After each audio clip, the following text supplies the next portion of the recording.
कार्यक्रमका साथमा Nepal bank limited, नेपालको पहिलो bank. Mega bank Nepal limited, विश्वास जित्दै अघि बढ्दै। कृषि विकास बैंक, तपाईँ हाम्रो घर आँगनको bank. Stay safe, bank safe. Go digital, NMB Bank. Lakshmi bank, सबल, आधुनिक, उत्तरदायी। Citizens Bank International Limited, your partner for progress. Bank of Kathmandu, we make your life easier.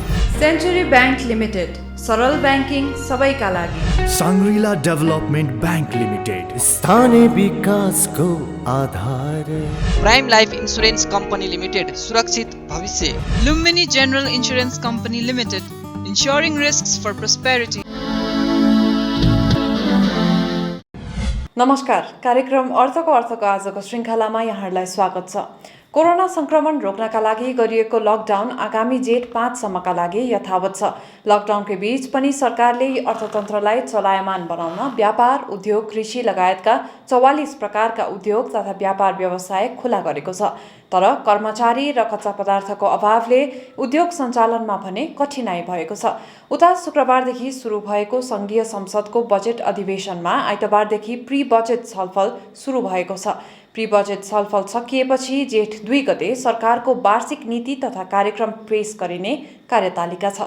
आजको कार्यक्रममा हामी बजेटले अर्थतन्त्र पुनरुत्थान र जनस्वास्थ्यमा जोड दिनुपर्ने सुझाव, शेयर कारोबार मङ्गलबारदेखि सुचारू गरिँदै र राष्ट्र ब्याङ्कले 2% ब्याज घटाउनु पर्ने निर्देशन फिर्ता लिनुपर्ने ब्याङ्कर्सहरूको अडान लगायत साताका थप आर्थिक गतिविधि लिएर उपस्थित भएका छौँ। आउनुहोस् आजको कार्यक्रम सुरु गरौँ। संवैधानिक व्यवस्था अनुसार संघीय सरकारले जेठ 15 गते आगामी आर्थिक वर्ष 2077-78 को बजेट संसदमा पेश गर्नुपर्नेछ। निर्धारित समयमै बजेट ल्याउन अर्थ मन्त्रालयले विभिन्न मन्त्रालय, निजी क्षेत्र र अन्य सरकारवालाहरूसँग छलफल गरिरहेको छ। कोरोना संक्रमण नियन्त्रणका लागि गरिएको लकडाउनकै बीच संघीय संसदमा पनि गत शुक्रबारदेखि बजेट अधिवेशन सुरु भएको छ। कोरोनाको महामारीले मुलुकको अर्थतन्त्र शिथिल बन्दै गएको छ। यो अवस्थामा बजेट मार्फत हरेक क्षेत्रलाई सम्बोधन गर्नुपर्ने चुनौती सरकार सामु छ। कृषिलाई त्यति बेर फोकस दिनुपर्ने कुराहरू छँदैछ र दोस्रो चाहिँ अब अहिले सरकारको थुप्रै कार्यक्रमहरू छन्। यो भनौँ न राष्ट्रिय गौरवका आयोजनाहरू, अब प्रोग्रामहरू धेरै थप्न भएन। ती राष्ट्रिय गौरवका आयोजनाहरूलाई नै फोकस गरेर एकदमै तिनीहरूलाई छिटो अगाडि सिद्ध्याउने, छिटो नै काम गर्ने हिसाबले हामीले त्यहाँ अलिकति हेल्थको सेक्युरिटी पनि दियौँ भने मलाई लाग्छ त्यस्ता कामहरूलाई हामीले अगाडि लिएर जान सक्छौँ। सङ्घ, प्रदेश र स्थानीय तहमा जुन किसिमको स्टिमुलस प्याकेजहरू ल्याउने कुराहरू भइरहेको छ, त्यो गर्नु राम्रो पनि भयो। स्वास्थ्य क्षेत्रमा पहिलाका बजेटहरूमा 1-2% मात्रै लागेको थियो भने अब पब्लिक हेल्थको जुन किसिमको महामारीका कारणले पनि यसमा बढी खर्च गर्नुपर्ने आवश्यकताका कारण त्यसको आकारमा बढी खर्च गर्नुपर्छ जस्तो लाग्छ। स्वास्थ्य सेवा र शिक्षामा पनि जुन हामी अहिले अनलाइन ई-लर्निङका कुराहरू गरिरहेका छौँ। खास गरी कोरोनाको सङ्कट कहिलेसम्म लम्बिन्छ र जनजीवनमा कस्तो असर पर्छ भन्ने विषयले बजेटको प्राथमिकता निर्धारणमा ठूलो भूमिका रहन्छ। तर उद्योगी व्यवसायी एवं अर्थविदहरूले अर्थतन्त्रको पुनरुत्थान र जनस्वास्थ्यमा जोड दिने गरी बजेट ल्याउन सुझाव दिएका छन्। नेपालको मेजर आर्थिक सेक्टरहरू जस्तो पर्यटन क्षेत्र जुन 3% भन्दा माथि भनिएको छ, यो खुद्रा तथा थोक व्यवसाय 15% को छ, उद्योग 6% को छ, यिनीहरू सबै ऋणात्मक अवस्थामा पुगिसकेको छ। त्यसपछि यातायात क्षेत्र र सञ्चार भनौँ न 7% को छ, यातायात क्षेत्र ठप्प अवस्थामा छ। कृषि क्षेत्र जुन हाम्रो करिब 27% को छ, त्यो नकारात्मक असर पर्न थालिसकेको छ। निजी क्षेत्रसँग यो लकडाउन भएको अवस्थामा जुन यो मैले सेक्टरहरू भने धराशायी भएको अवस्थामा निजी क्षेत्र त एकदम नराम्रो गरिकन धराशायी अवस्थामा पुगिसकेको छ। यसको लागि अब सबभन्दा पहिला त हामीले यो पुनरुत्थान गर्नको लागि निजी क्षेत्रको अपेक्षा के हो त? जस्तो हामीले माग गरेको अहिलेको अवस्थामा कमसेकम हाम्रो 3767 अरबको GDP छ, त्यसको 5% यो पुनरुत्थानको लागि स्टिमुलस प्याकेजको रूपमा सरकारले व्यवस्था गर्नु पर्यो। त्यस्तै आन्तरिक उत्पादन वृद्धि, रोजगारी सिर्जना र सिप विकासमा जोड दिनुपर्ने उद्योगी व्यवसायको सुझाव छ। त्यसका लागि सहज आर्थिक नीतिसहित ब्याङ्कको ब्याजदरमा सहुलियतसम्मको व्यवस्था गर्नुपर्ने व्यवसायी बताउँछन्। हाम्रा उत्पादनमूलक क्षेत्रको प्रतिस्पर्धी क्षमता बढाउने खालको बजेट हुनु पर्यो। अब त्यो प्रतिस्पर्धी क्षमता बढाउनलाई के छ भने हाम्रा ट्याक्सेसनहरू जुन हाई छ भनौँ न, अहिले पनि हाम्रा कहाँ जुन मूल्य अभिवृद्धि कर छ, भ्याटका यो कर भइहाल्यो, त्यसपछि आयकरका दरहरू छ, हाम्रो कम्पिटिटिभनेस यसले कम गरिरहेछ। हाम्रो छिमेकी राष्ट्र भारतमा भनौँ न, अब त हामी ग्लोबल इकोनोमीमा छौँ, हाम्रो छिमेकी राष्ट्र भारतमा कृषि क्षेत्रमा पनि धेरै ठुलो मात्रामा सब्सिडी दिएको छ। त्यसले गर्दाखेरि हाम्रो कृषि क्षेत्र कम्पिटिटिभ हुन सकेको छैन। त्यसै प्रकारले उत्पादनमूलक क्षेत्र पनि हाम्रो कोस्ट यति हाई छ कि हामीले बाहिरबाट यहाँको हाम्रो उत्पादनले बाहिरको इम्पोर्ट भएको कोस्टसँग कम्पिट गर्न सक्दैन। उसो त आगामी बजेटले पूर्वाधार विकासको नयाँ आयोजनालाई प्राथमिकता नदिने बुझिएको छ। निर्माण सम्पन्न हुन लागेका विकास आयोजनालाई प्राथमिकता दिई अर्थतन्त्रलाई चलायमान राख्ने बुझिएको छ। नयाँ सेक्सनहरूको चाहिँ अध्ययन, त्यसको पूर्व तयारी गरिसकेर कार्यान्वयन योग्य आयोजना तयार भएका छन् भने त्यस्ता आयोजनाहरू चाहिँ कार्यान्वयन चरणमा प्रवेश गर्ने हुन्छ। त्यो गर्नको लागि चाहिँ त्यसलाई कार्यान्वयन चरणमा लानको लागि स्रोतको सुनिश्चितता गरिदिनुपर्ने हुन्छ। किनकि ती बहुवर्षीय ठेक्का व्यवस्थापन गर्नुपर्ने हुन्छ।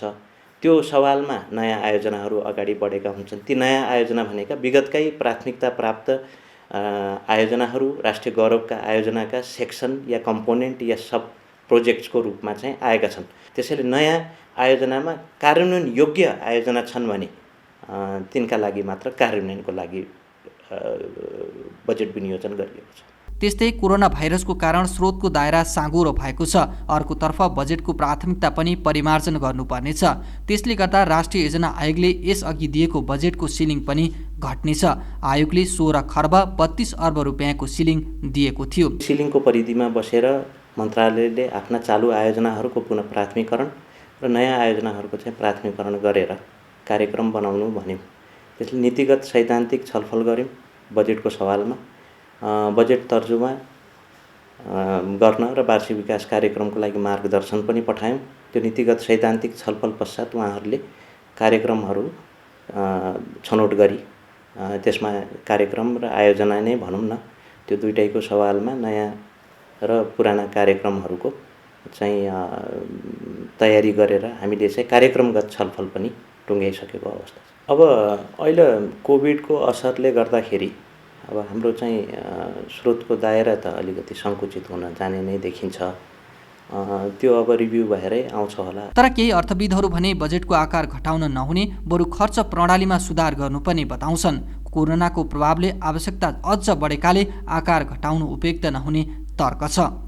नयाँ नयाँ परियोजनाहरू ल्याउनुभन्दा पुराना परियोजनाहरूलाई पुरा गरेर अगाडि जाने दिशामा बजेटले चाहिँ ध्यान दिनुपर्छ जस्तो लाग्छ। र कतिपयले के भन्छन् भने बजेट चाहिँ खर्च गर्न नगर्ने भएको हुनाले ठुलो बजेट ल्याएर हुँदैन।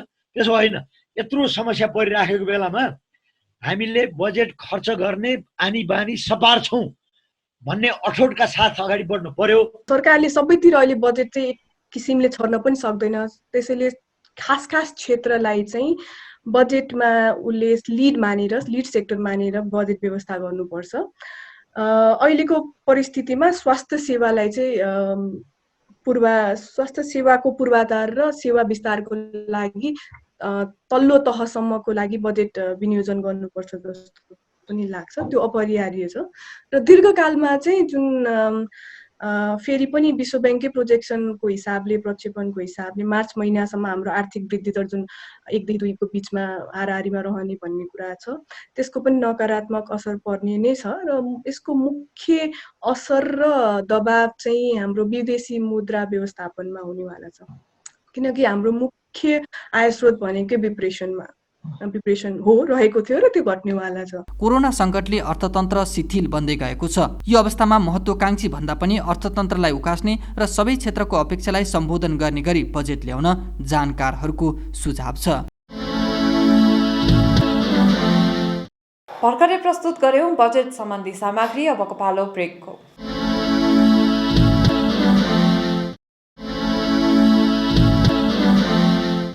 नेपाल राष्ट्र ब्याङ्कले ब्याङ्क तथा वित्तीय संस्थालाई कोरोना भाइरस प्रभावित व्यवसायलाई 2% ब्याज दर घटाउन निर्देशन दिएको छ। उक्त निर्देशनपछि ब्याङ्कर्स र राष्ट्र ब्याङ्क बीच वाक्य युद्ध सुरु भएको छ। एक सामग्री। कोरोना भाइरस नियन्त्रणका लागि गरिएको लकडाउनबाट प्रभावित ऋणीलाई चैत मसान्तमा कायम ब्याजदरमा 2% ब्याज घटाउन राष्ट्र ब्याङ्कले दिएको निर्देशन उचित नभएको दावी ब्याङ्कर्सहरूले दोहोऱ्याएका छन्। उक्त निर्देशन जारी गर्नुअघि त्यसले ब्याङ्क तथा वित्तीय क्षेत्रमा पर्ने असरबारे खासै ध्यान नदिएको उनीहरूको दावी छ। अर्कोतर्फ लकडाउनबाट सबै उद्योग प्रभावित नभएकाले त्यसलाई संशोधन गर्न ब्याङ्कर्सहरूको आग्रह छ। कुन कुन सेक्टरलाई एफेक्ट भएको छ भनेर चाहिँ त्यसको चाहिँ अध्ययन भइरहेको थियो र भनौँ न टुरिज्म, ट्राभल होइन त, एयरलाइन, यिनीहरू धेरै जस्तो चाहिँ नि असर परेको छ। यिनीहरूलाई चाहिँ नि कसरी चाहिँ राहत दिने, हामीहरूले पनि अब डिफर गर्ने हो कि पेमेन्ट चाहिँ नि 2-3 वर्ष तान्ने कि भनेर हामी त्यो सोचिरह। यो ठ्याक्कै यो 2% चाहिँ नि इन्ट्रेस्ट घटाउने भनेको चाहिँ नि त्यस्तो चाहिँ ठिक लागेन। तर राष्ट्र ब्याङ्क एक साता अघि ल्याएको उक्त निर्देशन संशोधन गर्ने मनस्थितिमा छैन। ब्याङ्कहरूको लागत कम गर्न पनि राष्ट्र ब्याङ्कले केही सहज व्यवस्था गरेको भन्दै 2% छुटको निर्देशन पालनले कसैलाई घाटा नहुने राष्ट्र ब्याङ्कका प्रवक्ता डाक्टर गुणकार भट्टको तर्क छ। हामीले ब्याङ्क दर घटायौँ, 6%बाट 5%मा ल्यायौँ र अहिले त्यसले ब्याङ्कहरूले एसएलएफ लिइरहनु भएको छ, स्थायी तरलता सुविधा लिइरहनु भएको छ। त्यसको पनि उहाँहरूलाई चाहिँ केही राहत मिलेको छ त्यसको माध्यमबाट पनि। अब अघिल्लो महिना ब्याङ्कहरूले निक्षेपको ब्याज दर पनि घटाइसक्नु भएको अवस्था छ। यसरी ब्याङ्कहरूलाई लागत कटौती गर्ने केही हामीले नीतिगत पहल गऱ्यौँ र केही उहाँहरूको आफ्नै इनिसिएसनमा पनि भएको अवस्था छ। यो क्रममा व्यावसायिक जगतको अर्थतन्त्रमा क्रियाशील सबै क्षेत्रको हामीले विश्वासलाई जगाइराख्नुपर्छ भन्ने उद्देश्यका साथ 2% ब्याज दर चाहिँ यो त्रैमासको लागि मात्रै, चौथो त्रैमासको लागि मात्रै घटाउनुपर्छ भनेर हामीले निर्देशन दिएका हौँ र यो निर्देशनको पालनाबाट कसैलाई पनि ठुलो हानि नोक्सानी हुने अवस्था मैले देख्दैन। राहत वा छुटको व्यवस्था व्यावसायिक जोखिमका आधारमा गर्नुपर्छ जसले समस्यामा परेका सबैलाई लाभ प्राप्त हुन्छ। तर छुटको नाममा राष्ट्र ब्याङ्कको यो निर्देशनले ब्याङ्कहरूलाई दीर्घकालीन असर पर्ने ब्याङ्कर्सहरूको अनुमान छ। राष्ट्र ब्याङ्कले पनि अब ब्याङ्कको हेर्नु पर्यो नि होइन त, प्रफिटेबिलिटी ब्याङ्कहरूको चाहिँ नि प्रफिटेबिलिटी, ब्याङ्कहरूको चाहिँ नि भनौँ न ब्यालेन्स सिटहरू चाहिँ राम्रो भएन भने त इम्प्याक्ट त ठुलो छ। स्टक मार्केटलाई छ होइन त, भनौँ न हामीहरूको ब्याङ्कमा 1000 जना छ भने एभरेज 4 जना भनेपछि झन्डै 4,000 परिवारलाई हामीले पाल्छौँ होइन त। गऱ्यो भने 28वटा ब्याङ्कको हेऱ्यो भने त ह्युज फ्यामिलीको इन्कमको कुरा भयो होइन त। त्यसै त राष्ट्र ब्याङ्कले केही गर्दैन र हामीले पनि भनेको छ असार एन्डमा चाहिँ नि एनपिएको बारेमा कसरी रिसेड्युल गर्ने, रिस्ट्रक्चरिङ गर्ने, ब्याङ्कहरूलाई कसरी चाहिँ नि यो इम्प्याक्टलाई चाहिँ अलिकति ओभर टाइम चाहिँ नि स्मुदन आउट गर्ने भन्ने कुरा गर्छु भनेको छ। सङ्कटका बेला सबैलाई सहज होस् भन्ने हेतु निर्देशन जारी गरेको र प्रभावित क्षेत्रलाई उकास्न थप प्याकेज ल्याइने प्रवक्ता भट्ट बताउनुहुन्छ। को धेरै प्रभावित, को कम प्रभावित, को कति प्रभावित भनेर छुट्याउन, निर्केल गर्न त्यति सजिलो चाहिँ छैन। त्यो हुँदाहुँदै पनि हामीले केही आकलन चाहिँ गर्नुपर्ने हुन्छ। केही व्यापारिक गतिविधिहरू, केही खाद्य पदार्थसित सम्बन्धित, ग्याससित सम्बन्धित उद्योगहरू, सञ्चारसित सम्बन्धित उद्योगहरू यी चाहिँ नियमित रूपमा सेवा प्रवाह गरिरहेछन्, उहाँहरूको व्यापार चाहिँ नियमित रूपमा चलिरहेछ भने ती उद्योगहरूलाई चाहिँ अहिले तत्काललाई नदिँदा पनि हुन्छ भनेर हामीले चाहिँ त्यो केही त्यहाँ राखेका छौँ। यीलाई बाहेक अरूलाई चाहिँ तपाईँहरूले 2% ब्याज दर कटौती गरिकन सुविधा दिनुहोस्। अहिले त हाम्रो यो तत्कालिक उपाय मात्रै हो, त्यसैले तत्काल चाहिँ हामीले कसैलाई पनि अप्ठ्यारो नपरोस्, असहज नहोस् र सबैलाई चाहिँ हामी विश्वस्त बनाउन सकौँ, सबैलाई अर्थतन्त्रमा सक्रिय हुने हिसाबबाट आश्वस्त बनाउन सक्यौँ, त्यो सक्नुपर्छ भन्ने हिसाबबाट यो निर्देशन जारी भएको हो र यो विषयमा थप विश्लेषण, थप अध्ययन गरिकन हामी हाम्रो वार्षिक मौद्रिक नीतिमा अरू यसमा नीतिगत व्यवस्थाहरू कायम गर्छौँ। राष्ट्र ब्याङ्कले राहतको नाममा ब्याङ्क तथा वित्तीय संस्थाको असुल नभएको ब्याजलाई पनि आम्दानी मान्न सकिने व्यवस्था गरेको छ। तर यो व्यवस्थाले भने ब्याङ्कहरूको अवास्तविकता नाफा बढ्न जानेछ। त्यसबाट ब्याङ्कहरूलाई बोनस र आयकरको दायित्व थपिन्छ। अर्कोतर्फ कोरोनाको समस्या लम्बिँदै जाँदा उद्योग सञ्चालन भइरहेका व्यवसायीहरूले पनि थप सुविधा पाउने आशामा सावा र ब्याज भुक्तानीमा आलटाल गर्न सक्ने र त्यसले दीर्घकालमा ब्याङ्कलाई समस्यामा पार्ने ब्याङ्कर्सहरूको आशंका राष्ट्र ब्याङ्कले मेटाउनुपर्छ। हामीसँग बिजनेस राउन्डअप लगायतका सामग्री बाँकी नै छन्, हामीसँगै रहनुहोला।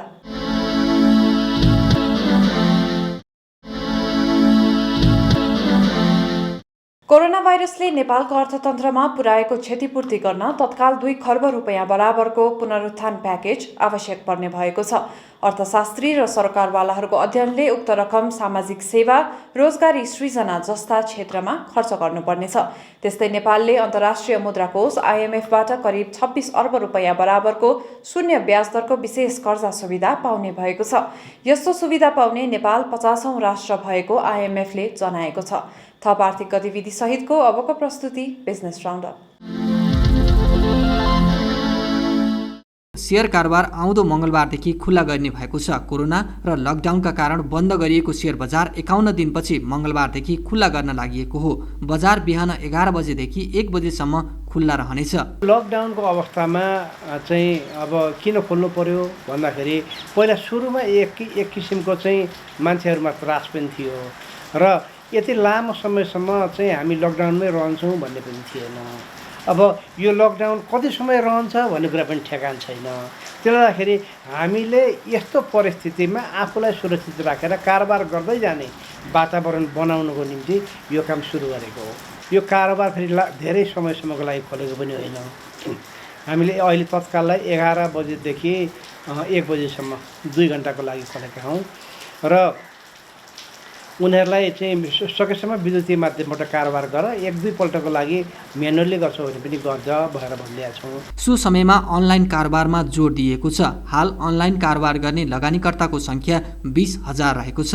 अनलाइन कारोबार गर्ने लगानीकर्ताहरूसँग असार मसान्तसम्म पासवर्ड र युजर आइडी प्राप्त गर्न ग्राहकसँग कुनै शुल्क नलिने व्यवस्था गरिएको छ। मेरो सेयरको नयाँ खाता खोल्दा पनि शुल्क लाग्ने छैन। डिम्याट एकाउन्ट भएका लगानीकर्ताहरू करिब 2 लाख छन् र हाम्रो अहिले अनलाइन युजर आइडी पासवर्ड लिएका लगानीकर्ताहरू करिब 20,000 छन् र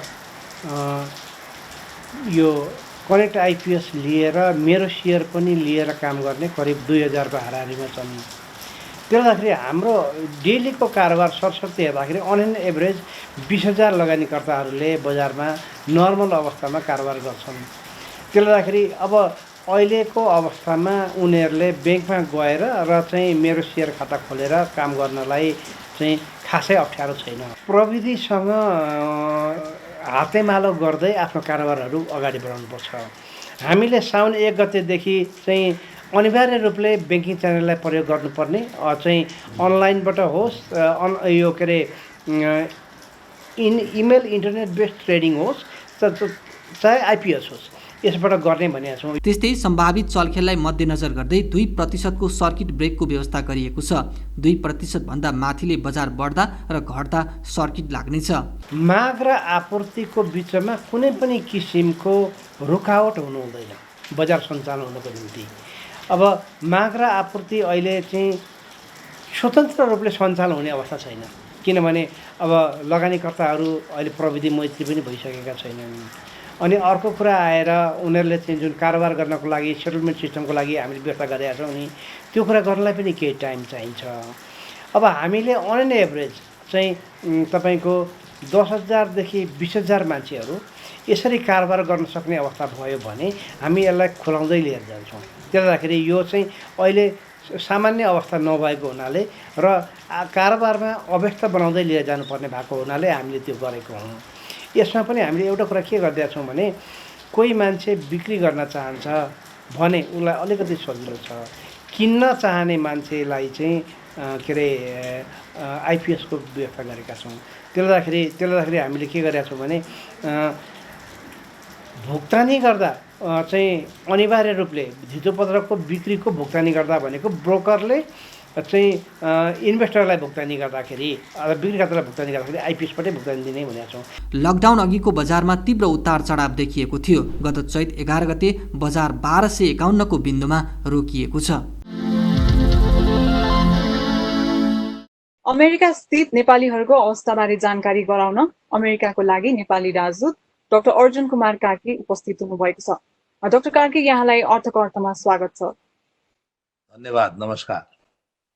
अहिले कोभिड-19 को महामारी चलिरहेको अवस्थामा यहाँ बसोबास गर्दै आइरहनु भएको नेपालीहरूको अवस्था कस्तो रहेको छ? सयौंको संख्यामा अमेरिकामा बसोबास गर्ने नेपालीहरू संक्रमित पनि हुनुभएको छ। ठुलो संख्यामा सङ्क्रमणबाट ग्रसित भई अस्पताल भर्ना भएर उपचार गरेर घर फर्किनु भएको पनि छ र दुर्भाग्यवश हाम्रो चाहिँ 14 जनाभन्दा बढी नेपालीहरूको यसै समयमा मृत्यु भएको छ। लकडाउनले गर्दाखेरि र यो महामारी फैलिरहँदाखेरि कतिजना यहाँ अहिले अमेरिकामा बेरोजगार भएर बसिरहनु पर्ने अवस्थामा नेपालीहरूले चाहिँ कतिजनाले आफ्नो रोजगार गुमाउनु भएको छ? 33 मिलियन भन्दा बढी अमेरिकन नागरिकहरू बेरोजगार भएका छन् यो आजको बिहानको तथ्याङ्क अनुसार। त्यसो भएको हुनाले स्वाभाविक रूपमा सयौं नेपालीहरू यसबाट प्रभावित भएको अवस्था भने निश्चित छ। ठुलो सङ्ख्यामा नेपालीहरू पनि प्रभावित हुनुभएको छ भनेर भन्न सकिन्छ। कतिजना चाहिँ टेम्पोररी भिजामा यहाँ आउनु भएको छ। अब उहाँहरूको फर्किने अवस्था कस्तो छ अनि यहाँ बसिरहँदाखेरि उहाँहरूलाई कतिको गाह्रो छ? उहाँहरू के सम्पर्कमा आउनु भएको छ एम्बेसीसँग? भिजामा ओभरस्टे हुने भएको हुनाले हामीले अमेरिकी सरकारसँग कूटनीतिक पत्रचार गरी उहाँहरूको भिजा रिन्युअल हुने व्यवस्था हामीले मिलाएका छौँ। उहाँहरूले व्यक्तिगत रूपमा त्यो भिजा एप्लाई गर्नुपर्छ र धेरैजनाले एप्लाई गरेर रिन्यू पनि भइसकेको छ। स्वास्थ्यमा अन्डरलाइन हेल्थ कन्डिसनहरू भएको, कतिलाई चाहिँ यहाँ अमेरिकी इन्सुरेन्स नभएको कारणले औषधि उपचारको व्यवस्था गर्न नेपालबाट ल्याएको औषधिहरू सकिएको अवस्था छ। त्यस्तो बेलामा हाम्रो दूतावास परिवारले संयोजन गरेर यहाँको खास गरी 2टा प्रसिद्ध संस्थाहरू अमेरिका नेपाल मेडिकल फाउन्डेसन र हाम्रो चाहिँ अमेरिकामा काम गर्ने नेपाली नर्सहरूको संस्था सानका पदाधिकारीहरूको संयोजनमा हाम्रो अनुरोधमा उहाँहरूलाई अहिले यो अस्थायी किसिमको औषधि प्रेस्क्रिप्सनहरू दिलाउने व्यवस्था मिलाइएको छ। एमएससीको तर्फबाट चाहिँ प्रभावित भएको नेपालीहरूको लागि थप अरू के गरिरहेको छ अहिलेको अवस्थामा? लगभग साप्ताहिक रूपमा अमेरिकाको 50वटै राज्य र कहिलेकाहीँ चाहिँ हामी यो छिमेकी अमेरिकाका छिमेकी मुलुकहरू खास गरी टापु राष्ट्रहरूमा बस्ने नेपालीहरूसँग भिडियो कन्फरेन्स कल गरेका छौँ। खास गरी यसमा आउने इमिग्रेसनका समस्याका निम्ति वरिष्ठ अधिवक्ताहरूलाई ल्याएर छलफल गराएका छौँ। यहाँको स्थानीय निकायबाट लिने राहत सहायताको बारेमा नेपाली मूलका स्थानीय सरकारमा निर्वाचित अधिकारीहरूलाई ल्याएर छलफल चलाएका छौँ। सरकारले दिने राहतको प्याकेजहरूको बारेमा चाहिँ यो स्टिमुलस प्याकेज भन्छ यहाँ, त्यसबाट कसरी फाइदा लिने भनेर त्यही विषयको विशेषज्ञ साथीहरूबाट हामीले 50वटै राज्यमा रहेका नेपालीहरूको सङ्घ संस्थाका अगुवाहरू मार्फत त्यो सूचना पनि प्रवाह गरेका छौँ। अब यो स्टुडेन्टहरूको चाहिँ कतिपय युनिभर्सिटीहरूमा चाहिँ एकोमोडेसनको समस्याहरू थियो, खानेको समस्याहरू थियो। त्यो ठाउँमा कुनै ठाउँमा चाहिँ स्थानीय जनसमुदायको सहयोगमा, कुनै ठाउँमा चाहिँ युनिभर्सिटीले आफै पनि खाने बस्ने विदेशी विद्यार्थीहरूलाई गरिरहेको अवस्था छ। त्यसो भएको हुनाले नेपालीहरूको यहाँ अमेरिकामा अहिले भयावहको गम्भीर समस्याहरू चाहिँ अहिले हामी कहाँ चाहिँ आइपुगेको छैन। आज हामीलाई समय दिनुभयो त्यसको लागि धेरै धेरै धन्यवाद। धेरै धेरै धन्यवाद दिन्छु। नमस्कार। अर्थको लागि शुभेच्छा उपाध्याय, अमेरिका।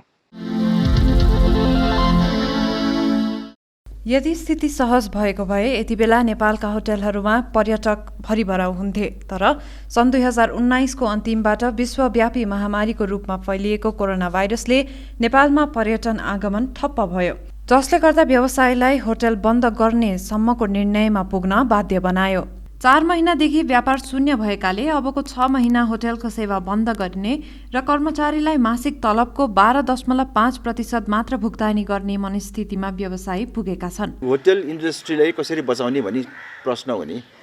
अब हामीले अर्को 5-6 महिना हामीले पछाडि यसलाई बचाउन सक्यौँ भने त नयाँ कुराहरू पनि धेरै ल्याउन सकिन्छ। तर अहिले बच्ने कसरी भन्ने इस्यु हो।